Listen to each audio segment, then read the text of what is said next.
Allez Antoine, question toute simple. Est-ce que cette victoire surprise face à l'EJOCR, est-ce que selon vous, elle peut changer quelque chose? Est-ce que déjà elle a changé quelque chose au sein du groupe et peut-être pour la fin de saison? Oui, ça faisait longtemps qu'on courait après une victoire, donc c'est sûr que c'est bien, c'est sûr que ça fait du bien dans les têtes, ça fait du bien même au classement aussi, de ne pas se faire distancer. Après, on est très content d'avoir gagné, il le fallait. Et après, le seul problème, c'est qu'on est encore loin de notre objectif. Donc c'est sûr que cette victoire nous a fait du bien le soir du match, le week-end. Sauf que dès qu'on a repris l'entraînement, on a essayé de vite tourner la page pour vite se projeter sur la suite du championnat parce que, comme je disais, la route est encore longue. Le scénario aussi, il peut vous aider par la suite parce que vous êtes arraché. Ouais. Vous prenez les devants, vous faites égaliser, vous auriez pu être abattu parce que c'était quasiment, enfin c'était fini quoi. Et derrière vous avez voilà. Ouais, bah, ça prouve qu'on a une équipe qui a du caractère. Même les derniers matchs, on arrive à revenir au score. Je pense à Rodez, je pense même au match de 3, on arrive souvent à revenir au score. Mais je pense que c'est un peu dans la continuité de ce qu'on fait. Parce que je pense que le match de Rodez, s'il y avait 10-15 minutes en plus, je pense que le match on le remportait. Là, contre Auxerre, c'est sûr que le scénario est en notre faveur, le scénario est magnifique et rend la victoire encore plus belle. Mais il faut vite tourner cette page pour se projeter. Même si tu l'as dit, voilà, il y a encore un certain nombre de points qui vous séparent du premier non relégable. Vous avez senti qu'elle avait fait du bien, qu'elle avait offert peut-être une petite bouffée d'oxygène après tous ces matchs un peu frustrants? Ouais, bah oui, parce que comme on dit, j'espère que ce dicton est vrai, les victoires attirent les victoires. Donc notre objectif, c'est de se baser sur ce qu'on fait de bien ces derniers temps pour vite reprendre les 3 points les week-ends qui arrivent. Mais ouais, c'est sûr qu'une victoire dans les têtes, ça fait toujours du bien. On arrive toujours. C'est plus agréable de reprendre l'entraînement la semaine qui suit avec une victoire, avec le sourire, qu'avec une défaite ou un match frustrant. Ça compte les histoires de dynamique comme ça en fin de saison, c'est peut-être ce qui fait la différence, ces dynamiques positives ou à l'inverse négatives? Ouais, bah on le voit tous les ans. Hein. Le championnat de Ligue 2, ce qu'il faut, c'est enchaîner les bons résultats. Là, on est à 6 points de la zone. Pour sortir de la zone, le but du jeu, c'est d'enchaîner les victoires. Comme on a des bons exemples en plus cette saison, on a Dunkerque et Annecy qui ont réussi à enchaîner les victoires et on voit ce que ça donne après au classement. Là, vous allez enchaîner 3 matchs en une semaine. Est-ce qu'on ne peut pas dire que la semaine à venir, là, les 8 prochains jours, puisqu'on est jeudi, vont peut-être déterminer votre fin de saison? Parce que si ces 3 matchs-là, vous les réussissez, vous vous relancez réellement dans la course. Si à l'inverse, ça se passe mal, c'est quasiment fini. Enfin, est-ce que c'est comme ça que vous voyez un petit peu les choses? Ouais, c'est possible. Après, moi, j'ai toujours un peu du mal à me projeter. Le but du jeu, c'est de gagner surtout ce week-end, parce que ce week-end, c'est un gros match. On est à 2 points de Concarneau. Donc je pense qu'avant de se projeter sur la semaine à 3 matchs, il faut surtout bien gérer le match qui arrive. Après, c'est sûr qu'une semaine à 3 matchs, c'est toujours important parce que, surtout en fin de saison, le but du jeu, c'est de prendre le plus de points possible. Et puis, ça, comme tu disais, ça peut nous permettre de voir après comment gérer la fin de saison. Oui, parce qu'après cette semaine-là, il ne restera plus grand-chose. Donc j'imagine que l'idée, c'est d'être encore dans la course. Ouais, c'est ça. Après, comme j'ai dit, le but du jeu, là, c'est surtout ce week-end aussi. Ce week-end, c'est un concurrent direct. Faut déjà essayer de passer devant eux. Match qui se joue à Rennes, donc Concarneau ne sera pas chez lui. Est-ce que ça peut être un avantage pour vous que l'adversaire, finalement, ne soit pas à la maison pour vous accueillir? Oui, ça peut être un avantage. Ouais. Après, on joue à Rennes, c'est un beau stade, donc ça peut être une source de motivation aussi, parce que moi, personnellement, j'ai jamais joué dans un stade, j'ai jamais joué à Rennes. C'est un beau stade. Après, ce qui est un peu dommage, c'est que le stade sera vide. Nous, on joue au foot pour jouer dans des beaux stades, donc là, c'est le cas, mais aussi pour jouer dans de belles ambiances, avec beaucoup de supporters, et ça serait un peu dommage. Mais oui, après, Concarneau, ils ont l'habitude de jouer à l'extérieur cette saison, enfin de changer souvent de stade. Donc je pense pas que ça soit trop handicapant pour eux maintenant à la fin de saison. Je pense qu'ils ont l'habitude. On entend parler, tous les ans, tu as toujours des clubs qui ont des problèmes d'argent, qui peuvent être rétrogradés financièrement. Là, on parle de Bordeaux qui aura des grosses dettes. Est-ce que vous l'avez dans un coin de votre tête en vous disant qu'il y aura peut-être des repêchages en fin de saison et que ça peut être intéressant de finir même à la 17e place? Franchement, je me suis pas posé la question. Honnêtement, je sais que Bordeaux a des difficultés, mais après, j'en sais pas plus. Donc honnêtement, je me suis pas posé la question. Le but du jeu, c'est d'essayer de se maintenir de la plus belle des façons en sortant de la zone. Et pour terminer, on en avait un petit peu parlé à ton arrivée par rapport à ton rôle. Voilà, quel est ce rôle-là te concernant aujourd'hui? C'est un rôle de leader, un rôle un peu de taulier, même si tu fais partie des derniers arrivés ici. C'est quoi, quel est ton rôle un petit peu au sein du vestiaire en ce moment-là? Moi, je reste naturel. Moi, ce que c'est ma nature. J'essaie d'apporter un peu de hargne, un peu sur le terrain, essayer de motiver tout le monde, de jamais lâcher. Après, c'est pas un rôle que je joue, hein, je suis comme ça, et c'est derrière la défaite de beaucoup parler sur le terrain. Dans le vestiaire, il y a certaines personnes qui le font déjà, mais d'essayer de communiquer sur le terrain, de mobiliser tout le monde et de faire en sorte qu'on haïsse la défaite et qu'on s'arrache sur le terrain. Le point positif pour toi, j'imagine, c'est d'enchaîner les matchs. On sait qu'à Pau, tu ne le faisais plus trop. Ouais. Là, tu joues vraiment tous les matchs. Voilà, même si on ne sait pas ce qui se passera en fin de saison, c'est déjà une satisfaction de pouvoir enchaîner chaque week-end et d'être sur le terrain. Oui, bien sûr. Moi, on fait tous ce métier pour jouer le week-end. Hein. Donc là, c'est sûr que j'ai eu un début de saison avec pas trop de temps de jeu dans mon ancien club. Donc là, je suis heureux de pouvoir enchaîner les matchs. Ça fait du bien. Allez Jean-Louis, tu disais après cette victoire face à Auxerre que tu espérais que ça serve de détonateur. Alors pour voir si cela se produit, il faudra attendre samedi. Mais est-ce que tu sens quand même que cette victoire elle a changé des petites choses dans je sais pas, l'humeur de tes joueurs, est-ce qu'il y a une petite bouffée d'oxygène suite à cette victoire face à Auxerre? Oui, incontestablement. La semaine a été l'atmosphère vraiment plus légère. Je dis plus joyeuse, non, parce que les joueurs, après chaque match, sont capables de basculer, mais plus légère et avec beaucoup de confiance emmagasinée. Je l'ai ressenti à travers la qualité de nos séances d'entraînement, à travers la qualité ce matin du travail devant le but. Bon, voilà, elle a fait beaucoup de bien, mais au même titre que la remontée à Rodez aussi, hein, parce que n'oublions pas que sur les 2 derniers matchs, nous venons de prendre 4 points sur 6 contre le 5e et le 1er du championnat, en marquant 7 buts, en marquant beaucoup de buts dans le temps additionnel, dans les 2 matchs. Donc c'est quand même des signaux vachement positifs, vachement encourageants dans notre situation. Donc, mais il nous manquait ce petit soupçon de réussite qui faisait qu'on ne basculait pas pour la victoire. Et force est de constater que même si on a fait un excellent match et que la défaite n'est pas... la victoire, pardon, n'est pas volée, on a... À un moment donné, on a eu un petit peu peut-être le brin de réussite qu'on n'avait pas eu dernièrement. Je pense notamment à notre deuxième mi-temps énorme contre Caen, il n'y a pas si longtemps que ça. Donc voilà, je suis heureux de ça, mais oui, on a senti une atmosphère beaucoup plus légère cette semaine. Et est-ce qu'après ce genre d'exploit, le plus dur, c'est pas de confirmer, voilà, et d'enchaîner maintenant face à Concarneau d'abord? Bien entendu, le risque c'est que c'est une affiche différente, mais c'est une affiche quand même. Pour nous, chaque match est capital, et on le sait depuis déjà 3 semaines. Donc il faut faire, comment dirais-je, abstraction de l'adversaire. Il faut que nous, on se concentre sur notre attitude, notre engagement, notre comportement, quel que soit l'adversaire. Il faut qu'on soit prêt à nouveau à livrer un nouveau combat pour aller chercher une victoire contre un adversaire qui, comme nous, joue le maintien. Il faut qu'on soit prêt, malgré que ce soit Concarneau, à faire tous les sacrifices. Il faut être prêt à accepter que ce soit douloureux pour aller faire un grand résultat à Concarneau, parce qu'effectivement, si on n'est pas capable de basculer comme ça, on va se compliquer la tâche, c'est une évidence, parce qu'aujourd'hui, je me mets à la place de Concarneau, la réception de QRM qui est derrière eux est l'occasion idéale de se rapprocher des points du maintien. Dans leur calendrier, ils ont coché ce match-là en espérant prendre 3 points. Donc il faut vite remettre les choses à leur place. Nous venons de faire une grande performance, un exploit, mais maintenant ce que l'on recherche, c'est être constant, régulier à ce niveau de performance. Et on va vite être...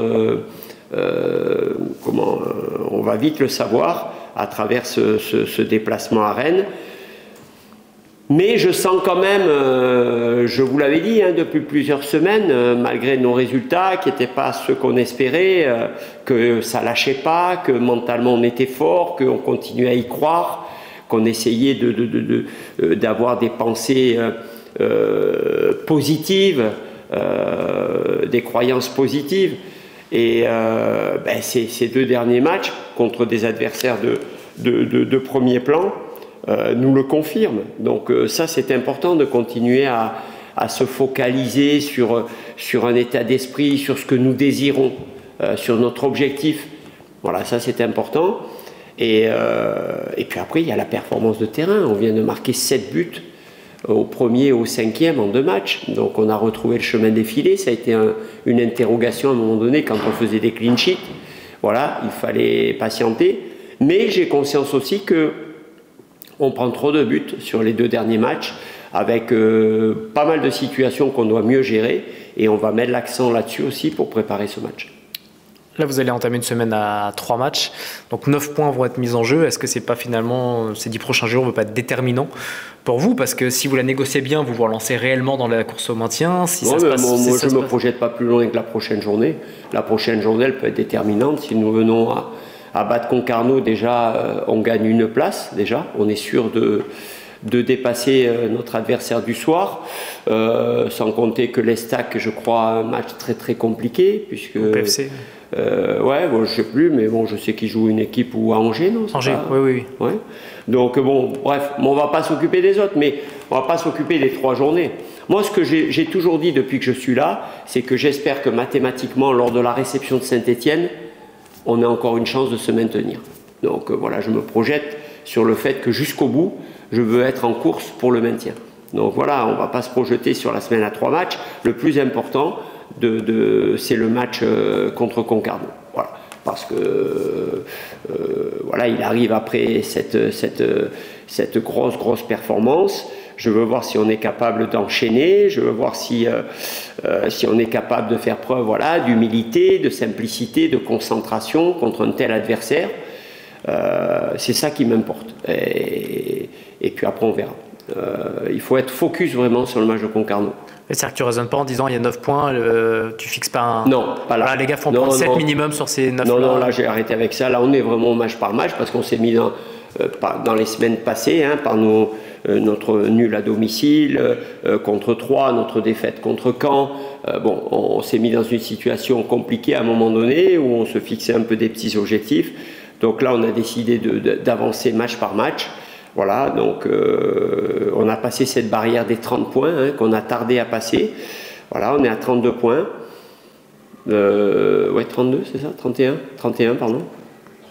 32, voilà. Donc j'espère qu'on sera à 35 samedi avant d'aborder Amiens. Voilà, c'est tout ce qui m'importe. Mais, je vous rappelle, on a un adversaire qui a de la qualité, vraiment, qui est une équipe qui joue très très bien au football. Qui est une équipe qui, elle aussi, compte sur ce match-là pour recoller, et très légitimement. Et je m'attends, moi, à un match très très difficile. Je ne serai pas surpris. Je ne serai pas surpris. Et j'espère que mes joueurs ne le seront pas non plus. Donc avant de calculer sur les 3 matchs, concentrons-nous, mettons toute notre énergie et notre concentration sur ce que l'on doit faire pour gagner le match à Rennes contre Concarneau. Ouais, Concarneau, équipe un petit peu comme QRM quand l'équipe est montée en Ligue 2, hein, une équipe qui vient du national, un club assez familial, qu'on n'attendait pas forcément à ce niveau-là, mais qui bosse bien, mine de rien, sans faire trop de bruit, qui a des problèmes de stade comme l'a eu également QRM. Voilà, qu'est-ce que tu peux dire sur ce club-là en général? C'est vraiment formidable ce qui est fait. Je ne souhaite à personne de vivre la saison qu'ils vivent en termes de stade. C'est-à-dire qu'ils ont quasiment l'impression de jouer chaque match à l'extérieur. Donc ça doit être vraiment très très pénible. Après, par rapport au travail au niveau sportif, je ne suis pas étonné. Stéphane Lemignan est un entraîneur que j'ai souvent affronté depuis très longtemps et qui fait de partout où il passe d'excellent travail. Hein. Je me rappelle du boulot qu'il avait pu faire à Vannes. Pareil, un club de cette dimension qu'il a amené très haut. Donc voilà, mais avec toujours des équipes bien organisées qui jouent un bon football. Non, je ne suis pas étonné, c'est vraiment remarquable ce qui est fait dans ce club. Et même si là, ils ont un passage un petit peu plus compliqué, ça reste une équipe déjà qui est venue gagner ici, hein, n'oublions pas, qui menait, je crois que 3-0 à la mi-temps, bon, même si il y a eu une réaction en deuxième mi-temps, l'équipe de QRM, mais c'est une équipe qui était venue s'imposer ici en marquant 3 buts. Donc non, c'est chapeau à eux, c'est pas évident ce qu'ils doivent vivre cette année, mais ils sont là et bien là, et je suis persuadé qu'eux aussi sont complètement convaincus qu'ils peuvent encore y arriver. Le contexte justement de ce match-là sera un petit peu particulier puisque ça se jouera au Roazhon Park de Rennes, un grand stade qui risque de sonner un petit peu creux. Voilà, comment tu vois ça? Est-ce que c'est un avantage pour vous parce que Concarneau ne sera pas vraiment à domicile? Est-ce que ça peut être perturbant parce que le stade sera grand et vide? C'est quoi un petit peu... Je ne vais pas dire que c'est un désavantage de jouer contre une équipe qui ne peut pas bénéficier du soutien, de son soutien populaire. Le stade de Concarneau était un petit stade où les gens étaient proches, où ça pouvait être vite bruyant. Ils ne bénéficient pas de cet avantage-là, c'est incontestable. Après, nous, d'aller jouer au Roazhon Park à Rennes, on n'est pas chez nous non plus. Donc, je dirais que le contexte donne l'impression d'un match de préparation entre deux équipes sur un terrain neutre. Voilà. Après, je crois qu'il y a une ouverture pour 1000 personnes, donc il va y avoir quand même sûrement des supporters à eux qui vont se déplacer. Bon, j'espère qu'il y en aura quelques-uns à nous aussi. Donc voilà, c'est vrai que c'est un contexte particulier, mais il faut qu'on soit capable de faire abstraction du contexte pour être dans notre bulle de compétiteurs, de performance, et pour jouer le jeu qui va nous permettre de remporter le match. Voilà, peu importe qu'il y ait 30 000, qu'il y ait 10 000, qu'on soit à huis clos, nous on est focus, on doit être emporté par cette envie dévorante d'atteindre notre maintien, de dépasser cette équipe, et on doit faire fi de tout ça. Alors si ta gestion comptable, c'est de ne pas voir plus loin que le prochain match, est-ce que tu as une gestion quand même des joueurs avec cet enchaînement des 3 matchs? Est-ce qu'il y aura une gestion particulière physique? Je suis dans le même état d'esprit. Je ne me projette pas sur ma composition d'équipe de Damien. Là, je veux jouer ce match-là. Je vais essayer de mettre, selon moi, à ce moment-là, la meilleure équipe possible pour démarrer, mais en ayant aussi encore un bon performant, parce que là, une nouvelle fois, pour la 4e fois consécutive, les changements effectués en cours de seconde mi-temps ont permis à l'équipe de continuer à finir fort. Donc ça, c'est très très important. Il y aura tout un tas de simulations de fin de match qui seront anticipées pour que le banc soit équilibré et performant. Mais on va essayer de faire la meilleure équipe possible pour démarrer. Et il n'y a pas de problème de gestion. Après, on verra à l'issue du match, on fera le point et on essaiera à nouveau de faire. Mais bon, je ne vais pas commencer à gribouiller la compo d'Amiens, voire d'Ajaccio après.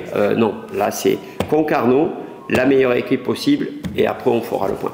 Tu l'as dit, ça fait plusieurs matchs que tes remplaçants sont décisifs ou tout du moins intéressants après leur rentrée en jeu. Est-ce que c'est le fruit aussi d'avoir récupéré pas mal de monde de l'infirmerie? Enfin, est-ce que tu as senti que ça faisait un mot, tu avais un peu plus de choix aussi en seconde période? Ouais, mais pas forcément ce week-end non plus, hein, puisque ce week-end on avait quand même des gens blessés, Roche, Fortes, bon je parle pas d'Alexandre Bonnet, Gustavo. Il y avait Logan qui était suspendu, Gustavo qui était malade, donc c'était pas le jour où j'avais tout le monde à disposition, et pourtant les gens qui étaient là ont été bien, ont été très bons. Donc non, c'est un état d'esprit de groupe. Aujourd'hui, je l'ai toujours dit, le groupe et l'équipe doivent être indissociables. Et j'ai cet état d'esprit qui est positif dans le vestiaire, même si bien sûr il y a des déceptions de temps en temps, des gens qui jouent moins, voilà. Mais ça lâche pas, ça s'accroche, c'est disponible quand j'ai besoin, et il faut garder ça jusqu'au bout parce que ça va être une des clés de notre réussite, j'espère. Et là, quand à chaque fois, en cours de deuxième mi-temps, tu as des potentiels titulaires qui rentrent en jeu, c'est pas pareil, quoi.